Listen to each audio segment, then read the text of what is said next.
Hey guys, I'm Philip Runia and I'm about to interview Tristen Ives. Tristen is a senior in the cinema department at the University of Iowa, and they've just finished producing their film Lights, Camera, Hair.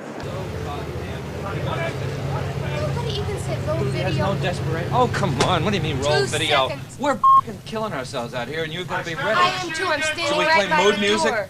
No, I Yeah, can't but when hear. you came out like this, you said just We're sitting there because they say, wait a minute, okay. and then you say Yeah, on the radio, but when you go. do it, you've got to look desperate, Shelley. You're just wasting everybody's time.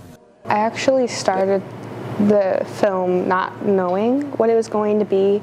I started it in a 16mm class at the university, and I also started it by shaving my head, like all my hair off, and I was like, I know I'm going to attach this to film, because I'm really drawn to like camera-less techniques and like drawing on film or attaching things onto film, and then... You mean physical film? Physical film, yeah. So like originally I was like going after Alfred Hitchcock and The Birds and his like treatment of Tippi Hedren, and his infamous line, which is like torture the woman, and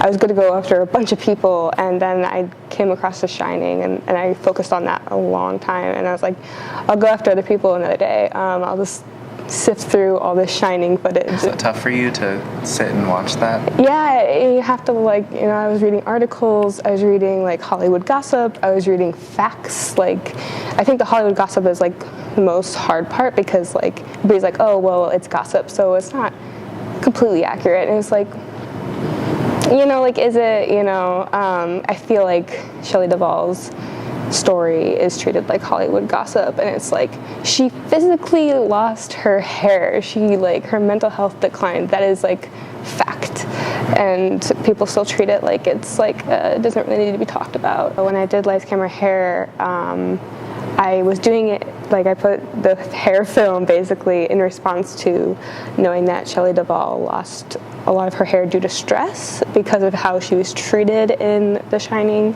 And so I was like, here's the response of like losing your hair with no power of it happening at all, by it being done to you, and me losing my hair out of complete choice.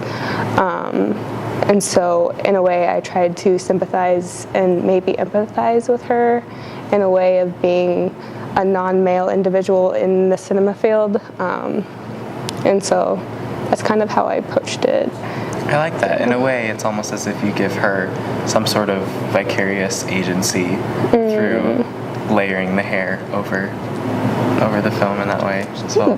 Yeah. So at the end of Lights, Camera, Hair, the song Home by Henry Hall plays. Was there a specific reason you chose that song?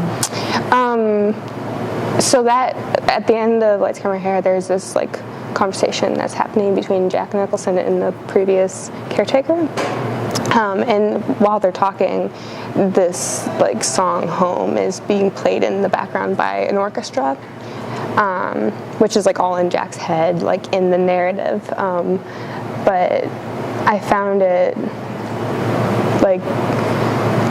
to complete the rest of the film by like emphasizing that song, not only because it continues after they're done talking, but also that's the ending song of the film. And when you like at the film, it looks back on this picture of Jack Nicholson's character, and that song's playing, and it's like, oh, he's forever in this hotel. Like, I just felt like that song was very symbolic, and I felt hopefully the lightness of the song kind of recalled back to that moment of being like stuck in something, being stuck in a situation or a tragedy, which is the case for Shelley Duvall. But also it's called Lights, Camera, Hair because it's like fun, and hopefully it draws people in and they're like, oh, this is not fun whatsoever. So I felt like it was kind of the perfect song to end with. There's a moment in Lights, Camera, Hair where you zoom in and zoom out on Shelley Duvall's her face, and that is similar to a shot in The Shining. Would you talk a little bit about that and why you chose to do that? mostly I used it to use his Kubrick's like own form and technique against him. How so? Well, he's known for that zoom in and zoom out. Maybe that's what the form and the technique of that shot in Lights, Camera, Hair means, is this stuck this stuck in a moment, this stuck in the Overlook and The Shining for Shelley, because she had a lot of mental health problems after that film. If I could, I'd like to be so bold, like to dedicate that film to Shelley, because like I admire her resilience. It's a loaded film. Yeah. And I appreciate you making it, and I appreciate you sharing it with me, and I appreciate you sitting down for this interview. So thank you, Tristen, and I am looking forward to seeing more from you. Cool. Thanks. Yay.